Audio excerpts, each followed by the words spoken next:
Doctor صاحبہ، اعمال کی جس طرح سے بات کی، کون سے اعمال آخرت میں کام آنے والے ہیں، آپ فرمائیے گا۔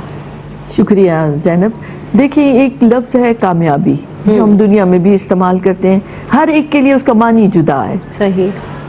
تو وہ اللہ رب العزت نے اصل کامیابی فوزن عظیمہ کا ذکر کیا قرآن مجید میں، مفلحون کا ذکر کیا، کامیاب ہو گئے وہ شخص۔ اب ہر ایک نے کامیابی کا معنی اپنے حساب سے لے لیا۔ کسی نے منصب کو اپنا ٹارگٹ بنایا تو اس کے لیے کامیابی یہ ہے کہ وہ اس نے اس منصب کو حاصل کر لیا۔ کسی نے دولت مند بننے کے لیے ساری سٹرگل کی۔ اب سٹرگل سب اپنی کامیابی کے لیے کر رہے ہیں، مگر کامیابی کا مفہوم ہر ایک کے لیے ڈیفرنٹ ہے۔ اب اس نے دولت مند ہونے کے لیے سٹرگل کی تو وہ دولت مند ہو جاتا ہے، کامیاب ہو گیا وہ تو۔ لیکن اصل جو اللہ نے، اسلام نے، اللہ کے حبیب نے جو تصور دیا ہے وہ ہے قد افلح المؤمنون، ایمان والے اصل کامیاب ہو گئے، کیونکہ انہوں نے وہ اعمال کیے جو ابدی زندگی میں کام آنے والے ہیں۔ تو اب اس میں سب سے پہلی چیز آ جاتی ہے ایمان میں پختہ ہونا۔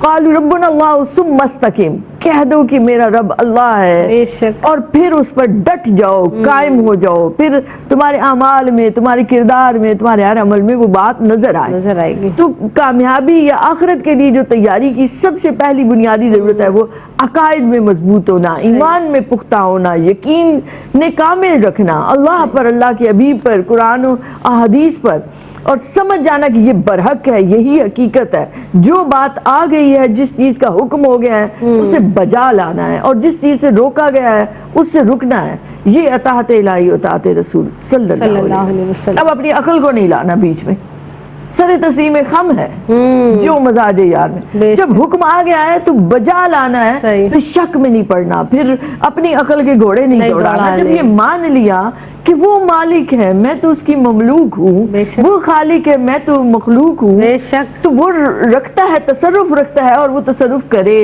وہ مجھے یہ سعادت دے۔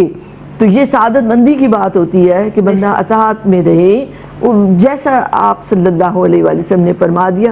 آپ کا فرمانا اللہ کا فرمان مبارک ہے، اور آپ کے اخلاق وہ اخلاق کے الہیہ ہیں، تو ان پر چلنا ہمارے لیے لازم ہو گیا۔ تو ایمان کے بعد آتا ہے اطاعت الہی اور اطاعت رسول، جس میں حقوق اللہ میں سب سے پہلے نماز آتا ہے۔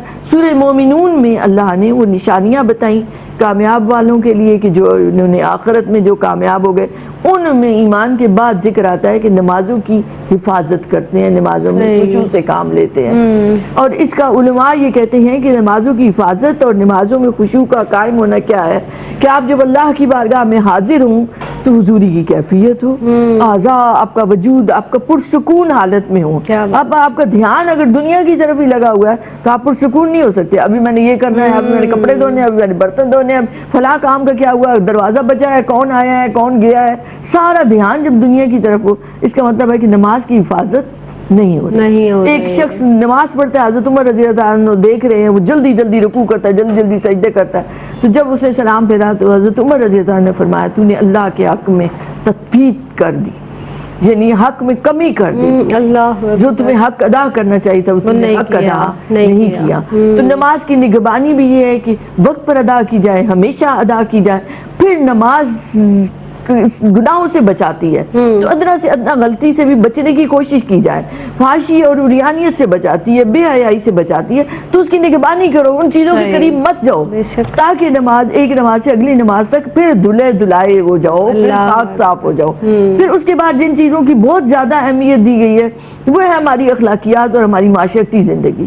جب بھی کسی کے ساتھ معاملہ درپیش آئے تو ہمیشہ یہ ذہن میں رکھو کہ دوسرے کو فائدہ پہنچے، یہ ہے سیلف لیس ہو جانا، کہ دوسرے کو فائدہ مجھ سے پہنچے، میری علم سے، میرے وجود سے، میری طاقت سے، میرے مال سے، میری جو کچھ میرے پاس ہے اس سے میں کسی طرح دوسرے کو نفع بخشی دے سکوں تاکہ اللہ مجھ سے خوش ہو۔ الٹ چل رہا ہے اس کا تو ابھی۔ ہاں جی، خود غرضی کا ایسا دور ہے، بہن بھائیوں کے خلاف، بھائی بہنوں کے خلاف، ماں باپ اولاد کے خلاف، اولاد ماں باپ کے خلاف، عجیب نفسا نفسی کا عالم ہو گیا ہے۔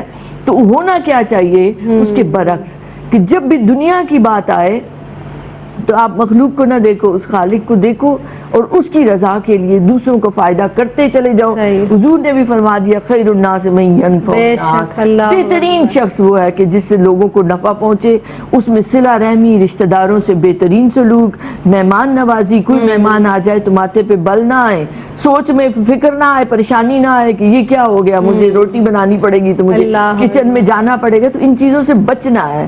پھر اسی طرح اخلاقیات کے بنیادی اصول سورہ حجرات میں دے دیے گئے، مذاق نہ اڑاؤ، غیبت نہ کرو، کسی کی ساتھ برے طریقے سے بدگمانی نہ رکھو، ان چیزوں سے بچو۔ یہ کیا ہے؟ اخلاقیات کو بنیادیں فراہم کرتی ہیں صحیح۔ کہ جس سے انسان جب دوسرے سے ملتا ہے تو اس کے اندر منافقت نہیں ہوتی، اس کے اندر بغض اور کینہ نہیں رہتا، اس کا جب مقصود ہی یہ بن گیا کہ میں اپنے رب کو راضی کر دوں، میرے سرکار خوش ہو جائیں، تو یہ وہ اعمال ہیں صحیح۔ جو دیکھنے میں معمولی لگیں گے مگر روز قیامت، روز آخرت یہ کام آنے والی چیزیں بے ہیں، شک، بے یہ شک کبھی ضائع نہیں ہوں گے، ہونے۔ بے شک، ایک انشاءاللہ۔ عورت وہ بدکار ہے، کتے کو پانی پلا دے تو اس اللہ کی بخشش ہو اکبر، جائے۔ ہاں۔ تو جب آپ انسانوں کے کام آ رہے ہیں تو الخلق عیال اللہ، مخلوق اللہ کا کنبہ ہے، تو مخلوق کے ساتھ بہتری، بے شک۔ بھلائی کرنا، ہر وقت یہ سوچنا، یہ بہت خیر کا عمل ہے۔